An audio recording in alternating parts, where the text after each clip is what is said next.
is Rachel Bruckner. I'm auditioning for the part of Beatrice, and I will be playing Helena from A Midsummer Night's Dream.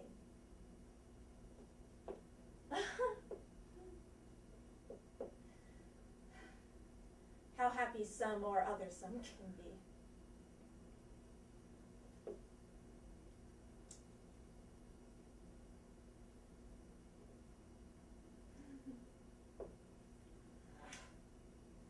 Through Athens I'm thought as fair as she, but what of that?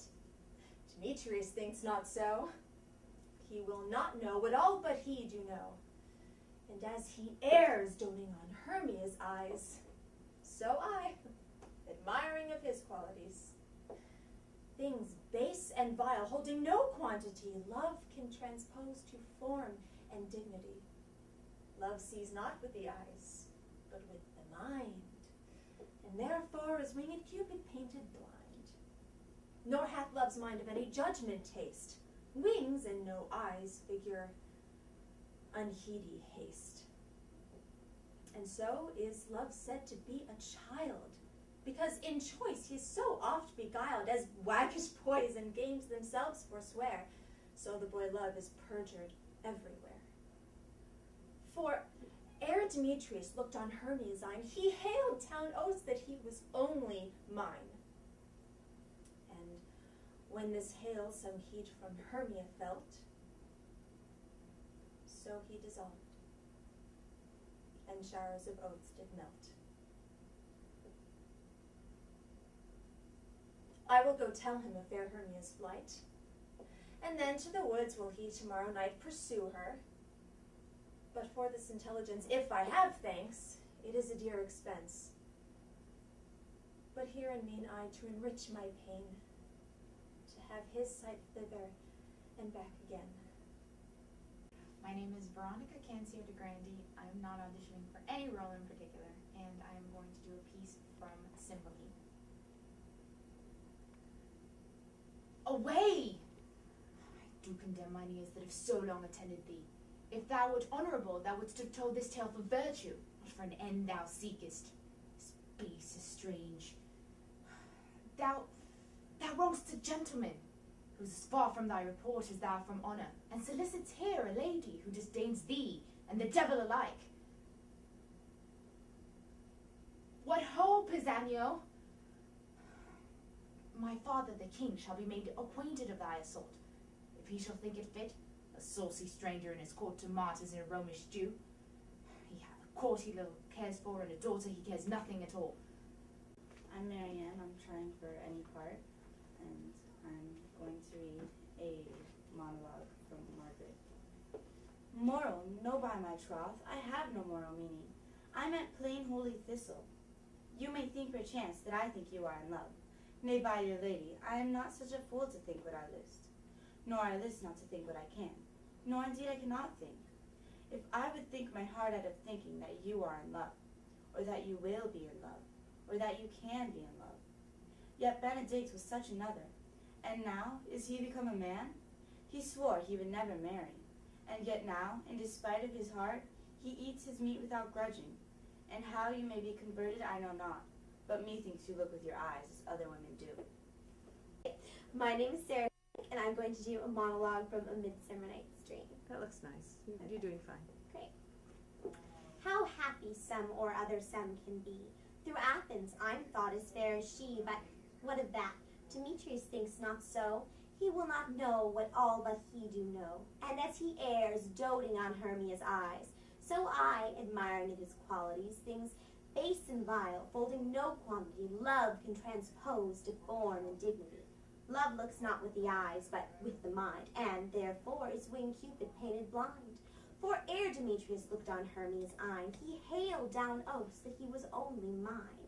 And when this hailsome heat from Hermia felt, so he dissolved, and showers of oaths did melt. I will go tell him of fair Hermia's flight, then will he to the wood tomorrow night pursue her, and for this intelligence, if I have thanks. It is a dear expense, but herein mean I to enrich my pain, to have his sight thither and back again. Is that okay? How tartly that gentleman looks.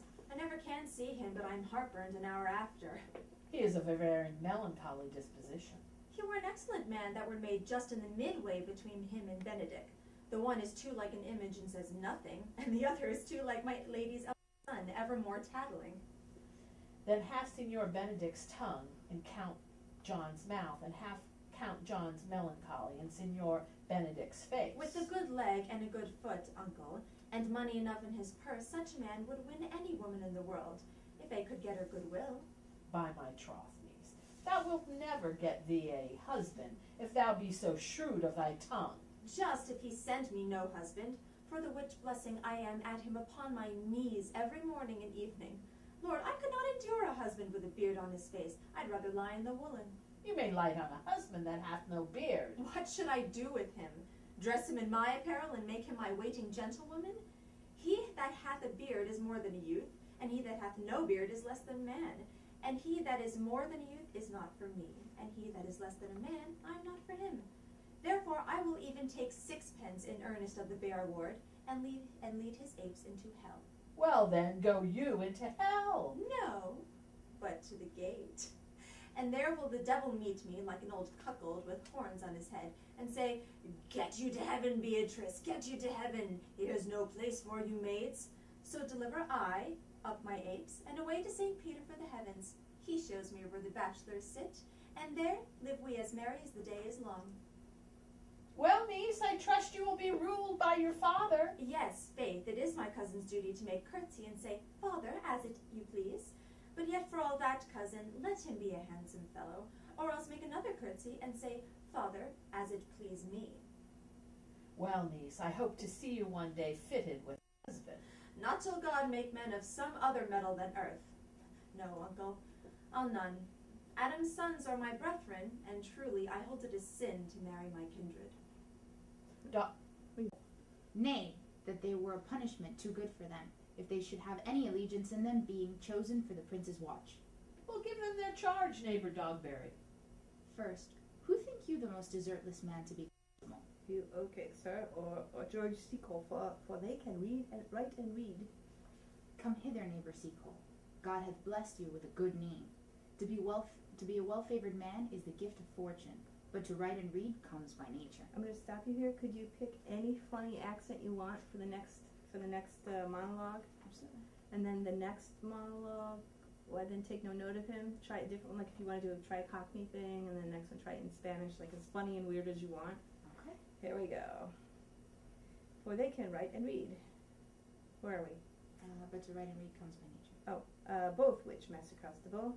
Juha, I knew it would be your answer. Well, for your favor, sir, why, give God thanks, and make no boast of it. And for your writing and reading, let that appear where there is no need for such vanity.